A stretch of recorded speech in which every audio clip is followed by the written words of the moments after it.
속보. 하늘이 또 한 번 뒤집힌다. 제23호 태풍 꽃의 이름 등장. 태풍 22호 한롱이 아직 한반도에 위협적인 눈을 번뜩이는 가운데 새로운 괴물급 태풍 제23호가 서태평양에서 조용히 태어나기 시작했습니다. 태풍의 눈이 제주도만 하다. 22호 한롱은 이미 매우 강도 4단계로 성장했습니다. 태풍의 눈이 만들어졌다는 것은 중심부의 압력이 극도로 낮아지고 기압 경도력과 원심력이 완벽히 균형을 이뤘다는 뜻입니다. 지금 그 눈의 크기, 제주도와 맞먹는 규모, 하늘의 괴물이 완성되고 있습니다. 24시간 동안 45 HPA 급강하, 폭탄 저기압보다 더 위험한 속도. 보통 24시간에 24 HPA 이상 떨어지는 것을 폭탄 저기압이라 부르지만 한롱은 그 2배 가까운 속도로 압력을 떨어뜨리며 기록적인 폭발성 발달을 이어가고 있습니다. 상층의 강력한 편서풍이 상승 기류를 끌어올려 태풍은 마치 불길에 기름을 붓듯 세력을 키워가고 있습니다. 한반도 북풍의 덫에 걸리다. 태풍이 북상하면서 우리나라 주변엔 강한 북풍이 몰아칩니다. 해상에는 이미 풍랑주의보가 내려졌고 등압선이 좁아지며 폭풍의 전조가 다가오고 있습니다. 이제 태풍의 간접 영향만으로도 바다는 요동치고 있습니다. 그리고 새로운 이름, 꽃의 태풍이 온다. 열대 요란 95W, 캄보디아에서 제출한 이름으로 꽃을 뜻합니다. 하지만 이 꽃은 아름다움이 아니라 파괴의 서막입니다. 기상 분석에 따르면 이 요란은 빠르게 조직력을 갖추며 제23호 태풍으로 발전할 가능성이 높습니다. 즉, 태풍 시즌의 이막이 이제 막 시작된 것입니다. 기상청은 경고합니다. 태풍 22호와 23호의 경로는 아직 불확실하지만 두 태풍이 동시에 북상할 경우 이중 태풍, 더블 타이푼 현상이 발생해 예측 불가능한 기압 충돌이 한반도 주변에서 일어날 수 있습니다. 흘러가는 구름을 붙들 수는 없지만 우리는 준비할 수 있습니다. 지금은 그 어느 때보다 최신 기상 정보를 확인해야 할 시간입니다. 하늘은 변했고 이제 새로운 재난의 페이지가 열리고 있습니다. 제23호 태풍꽃. 태풍의 계절은 아직 끝나지 않았다. 지금의 바다는 또 다른 폭풍을 품고 있다. 태풍 제23호 심층 분석 리포트. 하늘은 아직 잠잠하지 않다. 또 하나의 괴물이 태어나고 있다. 현재 상황. 태풍 22호 한롱은 이미 매우 강한 세력으로 서태평양을 휩쓸고 있습니다. 중심에는 뚜렷한 눈이 형성되어 있으며 주변 해역의 해수면 온도는 평년보다 높아 태풍의 발달을 더욱 촉진하고 있습니다. 그런데 남서쪽 해역에서는 새로운 열대 요란 95W가 발생했습니다. 이 시스템은 캄보디아에서 제출한 꽃을 뜻하는 이름이 부여될 예정이며 곧 제23호 태풍으로 발전할 가능성이 높습니다. 즉, 태풍 시즌은 아직 끝나지 않았습니다. 발달 메커니즘, 왜 또 강력한 태풍이 생기나? 태풍의 생명은 바다의 열입니다. 해수면 온도가 29에서 31도에 이르고 상층에서는 바람의 전단이 약해 상승 기류가 막힘없이 발산될 때 태풍은 순식간에 세력을 키웁니다. 기상학에서는 이를 급발달이라 부르며 24시간 동안 중심 기압이 30헥토파스칼 이상 떨어지면 폭탄 저기압보다 빠른 속도입니다. 한롱은 이미 24시간 동안 45헥토파스칼이 낮아지는 급발달을 보였습니다. 제23호도 역시 비슷한 환경에서 만들어지고 있어 초기부터 강력한 태풍으로 성장할 가능성이 큽니다. 핀홀 아이, 괴물의 눈. 태풍의 눈이 작을수록 중심 기압이 낮고 회전력이 강합니다. 이른바 핀홀 아이가 나타나면 중심 풍속은 시속 200km를 넘기도 합니다. 하지만 이런 태풍은 불안정해 눈벽 교체, 아이월 리플레이스먼트가 자주 발생합니다. 이 현상은 일시적으로 세력이 약해지지만 그 대신 바람의 범위가 넓어져 피해 면적이 커질 수 있습니다. 한롱 vs 23 후지와라 효과의 가능성. 현재 전문가들이 가장 주목하는 것은 두 태풍의 거리입니다. 보통 중심 간 거리가 1200m 이사로 좁아지면 후지와라 효과가 일어나 두 태풍이 서로를 끌어당기며 회전하거나 경로가 꼬이게 됩니다. 이 경우 한쪽 태풍이 약화되거나 서로 합쳐져 거대한 초대형 태풍으로 변할 수도 있습니다. 즉 예측이 거의 불가능해지는 상황이 올 수 있습니다. 향후 시나리오, 최악의 경우 23호가 급발달해 한롱과 상호작용할 경우 두 태풍이 한반도 주변의 대기 흐름을 왜곡시키며 강풍, 호우, 해유를 동시에 유발할 수 있습니다. 특히 남해안과 동해안은 풍랑주의보 수준의 파도가 예상됩니다. 중간 시나리오, 23호가 약하게 형성돼 해상에서 동진하면 직접적인 피해는 없지만 간접 영향, 높은 파도, 강한 해풍은 불가피합니다. 다행스러운 시나리오, 상층의 강한 편서풍이 태풍의 상승 기류를 잘라내면서 세력이 약화되거나 경로가 바다 쪽으로 빠지는 경우입니다. 예측 불확실성, 왜 경로가 계속 바뀌는가? 상층 바람의 변화, 편서풍 강도, 열대 수증기 송금량과 해수온도 차이, 두 태풍 간 거리 변화 및 상호작용, 태풍의 눈 구조 변화, 이 네 가지 요인이 실시간으로 바뀌기 때문에 수치 모델의 예측은 시시각각 다를 수밖에 없습니다. 전문가 코멘트. 지금은 하나의 태풍이 아니라 두 개의 거대한 에너지 소용돌이가 맞부딪히는 시기입니다. 태풍의 중심이 어디로 향하든 한반도 주변 해상은 이미 폭풍의 영향권 안에 들어섰습니다. 결론. 태풍 22호 한롱은 여전히 맹위를 떨치고 있고 새로운 태풍 23호가 뒤따르고 있습니다. 두 태풍이 동시에 활동할 경우 한반도는 예측 불가능한 기상 혼돈의 중심에 놓일 수 있습니다. 기상청은 흘러가는 구름을 붙잡을 수는 없지만 우리는 대비할 수 있다고 경고했습니다. 지금은 실시간 기상정보 확인과 철저한 대비가 필요한 시점입니다. 하늘은 아직 진정되지 않았다. 한랭 공기 확장. 가을 끝, 겨울이 문을 두드린다. 오늘 새벽, 몽골 고원에서 형성된 강한 한랭 고기압이 북서풍을 타고 빠르게 한반도로 남하하고 있습니다. 이 찬 공기는 마치 칼날처럼 예리합니다. 공기 밀도가 높아 낮 동안에도 기온이 오르지 못하고 밤이 되면 열 손가락이 얼어붙을 만큼 급격히 떨어질 전망입니다. 기온 변화. 서울 수도권. 아침 최저기온 7도. 일부 내륙은 3에서 4도까지 하락. 강원 산간. 영하권 진입. 첫 서리. 얼음 관측 가능. 전북 경남 내륙. 일교차 15도 이상. 체감온도 급강하. 오늘 낮에도 찬바람이 시속 40km 이상 불어 평년보다 5에서 8도 낮은 온도를 보이겠습니다. 원인 분석. 이 한랭 공기는 시베리아 고기압의 확장과 태풍 22호 한롱 복상에 따른 대기 대순환 변화가 결합되면서 형성되었습니다. 즉, 태풍이 동쪽으로 이동하며 상층의 공기를 끌어올렸고 그 자리를 북쪽의 찬 공기가 빠르게 메우는 구조입니다. 결과적으로 한반도는 찬 공기의 급습 통로가 열린 셈입니다. 체감 변화. 아침 출근길.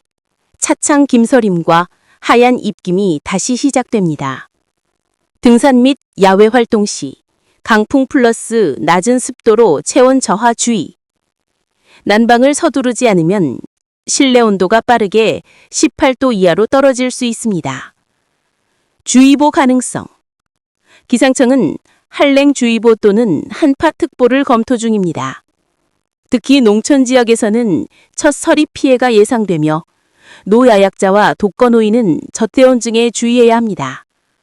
바람이 강하게 불며 체감온도는 실제보다 5도 이상 낮게 느껴질 전망입니다. 추가 변수. 차가운 공기가 남하하면서 서해안 쪽을 중심으로 찬 공기 플러스 따뜻한 해수의 충돌이 일어나 비나 눈성 구름대가 일시적으로 형성될 가능성도 있습니다. 즉, 일부 지역은 첫눈발이 관측될 수도 있습니다. 마무리 메시지. 가을은 아직 달력에 남아있지만 대기는 이미 겨울에 손을 잡았습니다. 문득 불어온 찬바람 한 줄기. 그것은 계절의 경고이자 겨울의 첫 인사입니다. 밤이 깊어질수록 공기는 더욱 차가워진다. 오늘 밤부터 내일 새벽 사이 북서쪽에서 밀려오는 한랭 공기의 기세는 가을의 마지막 불씨마저 꺼트릴 듯 강해집니다. 한랭 전선이 통과하면서 찬 공기 벽이 한반도를 완전히 덮을 것으로 보입니다. 서울과 수도권의 기온은 새벽 3시를 기점으로 급락. 일부 지역은 영하 1도까지 내려갈 가능성도 있습니다. 중부 산간과 강원 내륙은 이미 겨울 체감에 들어갑니다. 체감 온도는 진짜 겨울 수준입니다. 기온 자체보다 더 위험한 것은 바람입니다. 찬 북서풍이 초속 10에서 15m로 불며 체감 온도는 영하 5도 안팎까지 떨어질 전망입니다. 버스 정류장, 공사 현장, 노상 근무자 및 새벽 시장 상인들은 초겨울 수준의 한기에 대비해야 합니다. 특히 노야약자와 심혈관 질환조에게는 이 갑작스런 냉기 변화가 큰 부담이 될 수 있습니다. 기상 불안정, 국지적 논비 가능성. 찬 공기가 따뜻한 서해 해수면을 만나면서 구름이 갑자기 폭발적으로 발달할 수 있습니다. 이로 인해 충남 서해안 및 전북 일부 지역에는 비나 눈이 내릴 가능성도 있습니다. 기온이 낮은 강원 산간에는 첫눈 관측 가능성이 있습니다. 습도 급락, 건조주의보 확대 예상. 찬 공기 유입은 대기 습도를 빠르게 낮춥니다. 내륙 지방을 중심으로 상대 습도 30% 이하, 건조주의보가 내려질 가능성이 큽니다. 난방기구 사용 증가로 화재 위험도 높아지는 만큼 전열기나 보일러 주변 안전점검이 필요합니다. 다음 주 전망. 짧지만 강한 냉기, 다시 반등. 이번 찬 공기는 3일 정도 지속된 뒤 주말부터는 남서풍이 유입되며 기온이 서서히 오를 것으로 예상됩니다. 하지만 다음 주 중반 또 한 차례 한랭 공기가 남아할 조짐이 있어 기온의 롤러코스터 현상이 계속될 것으로 보입니다. 즉, 이번 한파는 시작 신호에 불과합니다. 본격적인 겨울형 대기 순환은 10월 중순 이후 자리 잡을 것입니다. 생활 속 대비 안내. 외출 시 목, 귀, 손목 보온에 신경 쓰세요. 아침 출근길에는 도로 결빙 가능성에 주의. 난방 가동 시 실내 습도 40에서 60% 유지. 코, 기관지 보호. 독거노인 및 야외 근무자에 대한 지자체 긴급 난방 지원이 필요합니다. 결론. 찬 공기의 첫 발자국. 겨울이 온다. 하늘은 이미 변했습니다. 낮은 구름 아래 바람은 계절을 옮기고 있습니다. 가을의 끝자락에서 우리가 느끼는 이 책리 한 줄기는 단순한 날씨가 아니라 다가올 긴 겨울의 서국입니다. 차가운 공기 속에서도 우리는 대비로 따뜻함을 지킬 수 있습니다. 신규 열대저기압, 급속히 발달하며 서진, 태풍 가능성 주의보. 필리핀 인근 서태평양 해상에서 새로운 열대저기압이 발생해 빠른 속도로 북서진하고 있다. 제11호 태풍 마트모의 영향이 채 가시기도 전에 또 다른 열대성 저기압이 형성되면서 동남아 일대가 다시금 긴장하고 있다. 필리핀 기상청 파가사에 따르면 10월 7일 오후 2시 기준 필리핀 동쪽 해역 약 2035km 지점에서 새로운 열대저기압이 발생했다. 중심 부근의 최대 풍속은 초속 약 15m, 시속 55km에 달하며 현재 서북서 방향으로 시속 약 35km의 빠른 속도로 이동 중이다. 기상 전문가 로버트 바드리나는 이 열대저기압은 24시간 이내에 필리핀 관할 예보구역에 진입할 가능성은 낮지만 대기 조건이 매우 양호해 추가 발달 가능성이 높다며 향후 1, 2일 내에 태풍으로 강화될 수 있다고 밝혔다.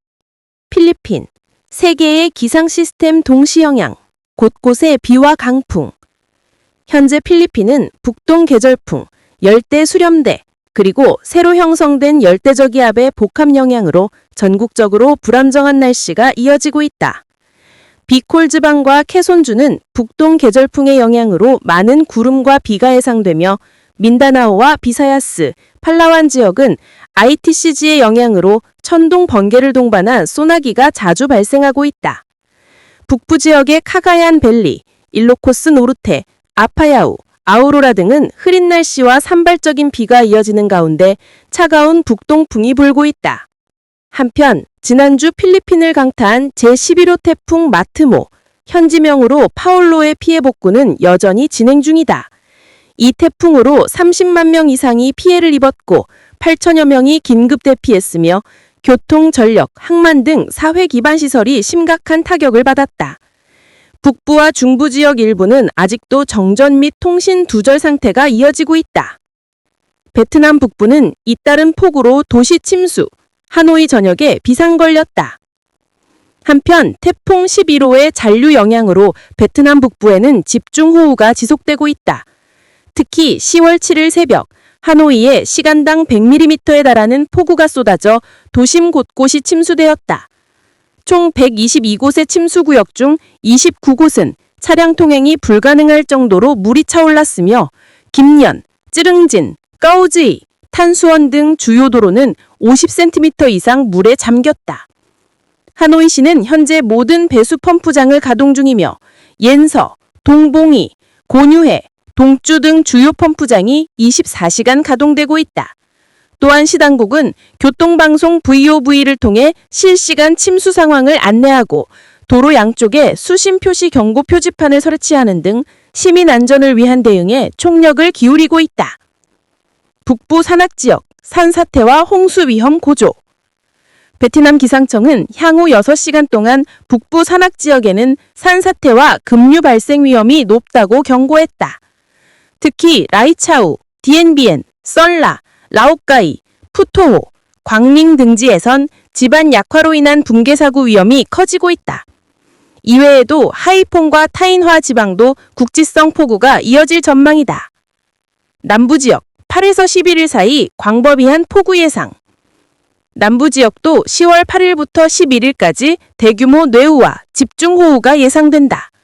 남부기상청은 남중중 해상에 위치한 저기압대가 서쪽으로 이동하면서 남부 전역에 불안정한 대기 흐름을 형성하고 있다고 밝혔다. 특히 호치민시와 메콩 델타 지역은 만조와 폭우가 겹치면서 침수 피해가 우려된다. 이번 주 8에서 9일 사이 사이공강 수위는 최대 1.65m까지 상승할 것으로 보이며 일부 저지대에서는 하천 범람 가능성도 있다. 당국은 이번이 연중 가장 높은 조위에 해당하는 시기인지라 저지대 주민들은 침수 대비가 필요하다고 당부했다. 기상 전문가들, 새로운 태풍 발달 가능성, 동아시아 전역 주의해야 한다.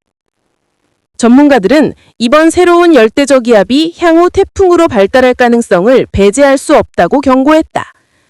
특히 북태평양 고기압의 세력과 편서풍의 흐름에 따라 진로가 동중국해나 남중국해로 향할 경우 한반도에도 간접적인 영향을 미칠 수 있다. 기상청 관계자는 태풍 11호의 영향이 채 끝나지 않은 상황에서 또 다른 열대저기압이 빠르게 발달하고 있다. 향후 며칠간 서태평양과 남중국해 일대 기상 상황을 면밀히 모니터링할 필요가 있다고 밝혔다. 출처 필리핀 기상청 파가사, 베트남 기상수문센터, 하노이시 건설국, 보도일시 2025년 10월 8일, 기자 김현수, 국제기상뉴스.